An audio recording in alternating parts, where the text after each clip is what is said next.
নমস্কার বন্ধুরা, অর্ণব কিডস চ্যানেলে সবাইকে স্বাগত। চলে এসেছি আজকে নতুন একটি জমজমাট রেসিপি নিয়ে, কাঁকরোলের রেসিপি। দেখুন আমি কিভাবে কাঁকরোল বানাই। আপনারা পুরো ভিডিওটা কিন্তু স্কিপ না করে দেখতে থাকুন। দেখুন আমি আজকে কাঁকরোল রেসিপি বানানোর জন্য এখানে কাঁকরোলগুলো ঠিক এরকমভাবে পাতলা করে আমি কেটে নিয়েছি।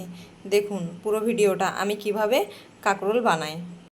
কাঁকরোলের রেসিপি বানানোর জন্য আর আমি এখানে নিয়ে নিয়েছি তিল, বা বাংলা ভাষায় বলতে পারেন খোসলা।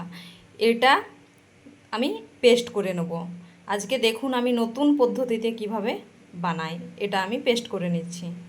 দেখুন এটা মিক্সি জারে আমি নিয়ে নিচ্ছি, আর এখানে দিয়ে দেবো দুটো কাঁচা লঙ্কা আর অল্প পরিমাণে জল। এরপর একটা পেস্ট আমি বানিয়ে নেব। দেখুন আমার পেস্ট বানানো হয়ে গেছে, একটা পেস্ট আমি বানিয়ে নিয়েছি। দেখুন কাঁকরোল ভাজানোর জন্য আমি গ্যাসের মধ্যে প্যান বসিয়ে দিয়েছি। এরপর এখানে দিয়ে দেবো পরিমাণ মতো সরিষার তেল। দেখুন তেলের মধ্যে ফড়ঙ্গে দিয়ে দেবো অল্প কালো জিরে আর একটা শুকনো লঙ্কা। এরপর এখানে দিয়ে দেবো আমি এই যে কেটে রাখা কাঁকরোল।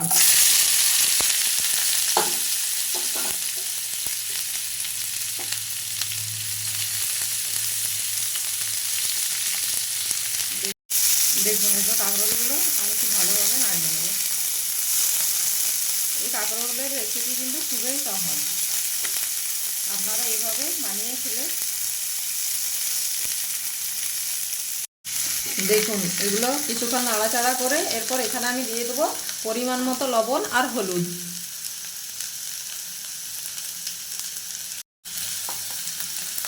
দেখুন এখানে দিয়ে দিচ্ছি আমি পরিমাণ মতো হলুদের গুঁড়ো আর লবণ, আর এখানে দিয়ে দেবো আমি অল্প পরিমাণে জিরের গুঁড়ো। এগুলো খুব ভালোভাবে আমি নাড়িয়ে নেব। আপনারা একবার এইভাবে বানিয়ে খাবেন, দেখবেন খেতে কিন্তু খুব সুস্বাদু হবে। এরপর এখানে আমি দিয়ে দেবো কেটে রাখা পেঁয়াজ। আমি একটা পেঁয়াজ কেটে রেখেছিলাম, আমি এখানে দিয়ে দিলাম ঠিক এরকমভাবে।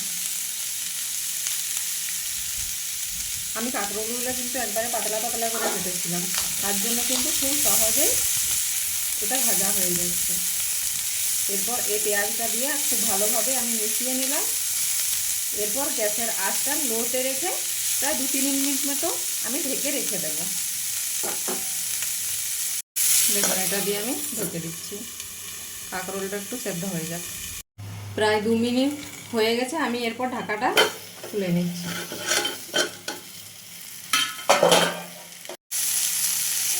দেখুন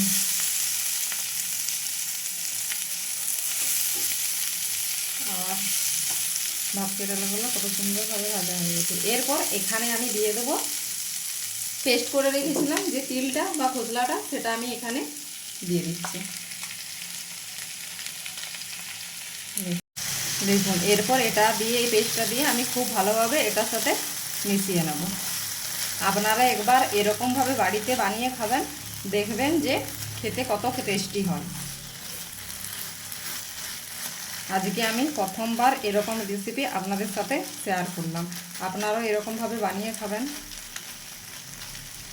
এরপর এটা একটু ভাজা পর্যন্ত আমি অপেক্ষা করব। গ্যাসের আঁচটা আমি একটু বাড়িয়ে নেব। দেখুন এটা কিন্তু গ্যাসের আঁচটা বাড়িয়ে অনবরত নেড়ে যেতে হবে, না হলে কিন্তু তল থেকে পুড়ে যেতে পারে।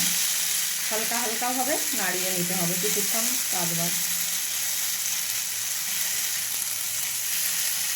যখনই এটা আমার ভাজা ভাজা হয়ে আসবে তখনই আমার কিন্তু রেসিপি রেডি হয়ে যাবে। দেখতে পাচ্ছেন, দেখেই বুঝতে পারছেন যে প্রায় আমার শুকনো শুকনো হয়ে এসছে।